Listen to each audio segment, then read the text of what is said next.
시원한 바다가 자랑인 강릉시 주문진에는 바다 외에도 또 다른 명물이 있다고 합니다. 안녕하세요. 저는 강원도 주문진 해수욕장 앞에서 야생화 농장을 하고 있는 고복남이라고 합니다. 제가 돼지갈비집을 27년을 주문진에서 하고 있었어요. 갈비집하고 꽃집을 3년을 같이 했고요. 그러고 나서 갈비집을 접고 그다음에 꽃에만 이제 집중하는 거예요. 처음 시작할 때 아무도 안 가르쳐줘서 하루에 기본적으로 4시간에 5시간은 퇴근하고 혼자 인터넷 바다를 헤엄쳤죠. 지금은 온 식구가 다 달라붙었어요. 야생화 꽃밭에서 꽃 같은 삶을 살고 있는 고복남 대표를 만나봅니다. 이 꽃은 베로니카 퍼스트 글로리라는 아이인데요. 이 아이는 씨앗으로 되진 않아요. 얘는 무조건 월동하면서 뿌리 분주를 하는 아이인데, 분주라는 건 뭐냐면 뿌리를 찢어서 심는다는 뜻이고요. 이 파란 꽃이 6월부터 시작해서 설이 올 때까지 피어요. 베로니카라는 얘기는 우리나라 말로 꼬리풀이라고 생각하시면 돼요. 꼬리처럼 올라간다. 이 파란색 꽃은 싫어하는 사람을 못 봤어요. 흰 꽃은 나이 드신 분은 죽음의 꽃이다 그래서 막 싫어하는 분이 계신데, 파란색은 다 좋아하세요. 20대부터 50대, 60대까지 다요. 어디에 많이? 이거는 지피리로 흙이 보이지 않게 한다거나 경사도가 심해서 흙이 막 흘러내리는 부분 이렇게 심어주면 옆으로 쫙 번지면서 탄탄하게 잘 자라요. 흙을 막아줘요. 흙이 흘러내리는 걸. 고복남 대표의 농장에는 다양한 꽃들이 자라고 있는데요. 다음에 만나볼 꽃은 어떤 꽃일까요? 이 아이는 겹 에키네시아라는 아이인데요. 영하 30도까지 월동이 되고요. 지금 보시면 지금 촉이 3개라면 월동을 하고 나면 기본적으로 3배가 늘어나요. 3배 정도 늘어나고, 근데 이 아이는 지금 겹이잖아요. 근데 씨앗을 파종하면 겹이 안 되고 호꽃으로 나와요. 그래서 꼭 뿌리로만 번식을 할 수 있는 아이예요. 꽃 종류에 따라 키우는 법도 번식하는 법도 천차만별이네요. 그런데 저 하얀 망은 뭐죠? 새로운 번식 방법인가요? 베로니카 화이트인데요. 이거는 씨앗이 하도 귀해서 제가 씨앗이 아까워서 떨어질까봐 망에 씌워놨어요.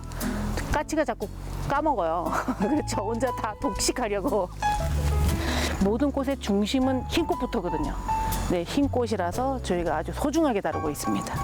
비싸다기보다 종자가 흔치 않아요. 비싼 건 아니에요. 저희는 야생화하는 사람들은 씨앗을 굉장히 소중하게 여겨요. 왜냐하면 삽목이라는 건 한계가 있고, 얘네는 한번 해놓으면 엄청난 개수를 확 늘릴 수 있잖아요. 꼭 재산이 늘어나는 것 같아요. 그 기분에. 듣기만 해서는 모르니 직접 삽목하는 법을 가르쳐주겠다는 고복남 대표. 지금 자르는 이 식물은 어떤 식물인가요? 타마렉스 돈스 화이트라는 아이인데요. 자, 이거 삽목하시는 법 가르쳐드리면, 이파리가 없으면 광합성을 못해서 뿌리를 못 내리고요. 이파리를 남겨주셔야 돼요.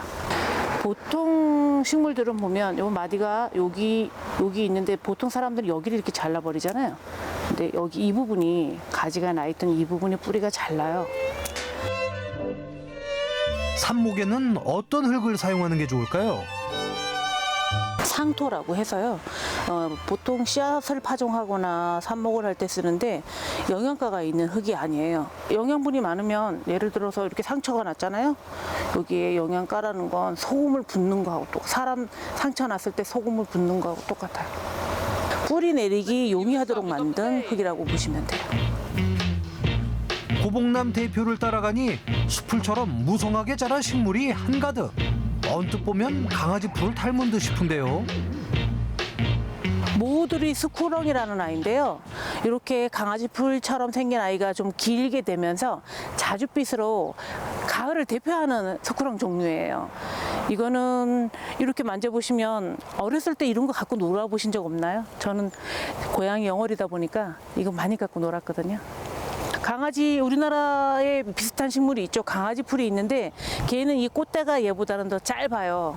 그래서 그걸 확대시켜 놓은 것 같은 느낌이고, 그리고 색깔이, 자줏빛이 더 돈다는 거. 아주 멋집니다. 바람 부를 때 보면 같이 일렁일렁 하면서 뭔가 이렇게 풍요로움을 느끼게 해주는 식물인 것 같습니다. 자, 옆에 보시면 실새풀이라는 아이가 있어요. 지금 꽃이 피지는 않았지만 이게 우리나라 실새풀이 오히려 외국으로 나가서 우리 차트만이라는 이름을 달고 다시 돌아온 아이예요. 예전에 보면 소 먹이시는 분들이 이거 많이 베서 막 먹이고 그랬었다고요. 근데 이 사초류, 갈대류에 대한 인식이 바뀌면서 오히려 역수입된 식물이라고 생각하시면 돼요. 원래 우리나라 말로는 실새풀이 맞습니다. 농장에 있는 야생화는 총 500여 종.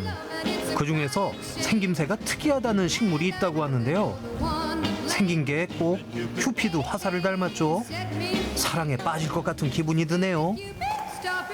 지금 소개해드릴 나무는 바이텍스라는 나무예요. 이 나무는 허브라서 이렇게 잎줄기를 만져서 향을 맡아보면 향이 엄청 좋고요. 지구상의 꿀벌이 3년만 없어진다면 지구가 멸망한다 하잖아요. 그런 것처럼 얘 밀월 식물이에요. 벌을 불러들이는 거예요. 이런 나무들 자기 정원에 하나씩 심어 놓으신다면 지구를 사랑하는 마음이 들지 않을까 싶습니다. 이곳에는 야생화부터 허브, 나무까지 다양하게 볼 수 있는데요. 숲속으로 들어가듯 안쪽으로 향하면 늘어진 잎이 매력적인 버드나무를 만날 수 있습니다. 이 나무는 황금 용버들입니다.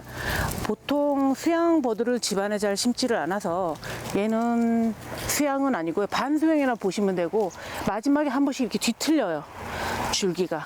그래서 지금도 예쁘지만 겨울에 잎이 다 떨어지고 나서 눈이 올 때쯤 있잖아요. 가지가 황금색으로 더 진하게 변하면서 운치가 있고요. 가지 모양이 워낙 이쁘기 때문에 용이 하늘로 승천하는 것 같다 이런 것 때문에 이름을 황금 용버들이라고 지었다네요. 잘 자라는 나무예요. 물을 좋아해서 이 버드나무를 죽이신다면 다른 나무를 기르시면 안 돼. 얘가 만약에 버드나무를 집에 심어놨는데 죽는다? 그러면 문제가 심각해서 나무 심으시면 안 되고, 그리고 내 집 정원에 나무를 심었는데 자꾸 죽는 자리가 있어요. 그 자리는 물이 많이 고이는 자리거든요. 그런 자리에 심으면 물을 좋아하는 게 버드나무잖아요. 최고입니다. 황금용 버들만큼이나 금빛의 아름다운 식물이 또 있다는데요. 황금 리시마키아인데요. 보시면 줄기 마디마디에 뿌리가 나 있어요.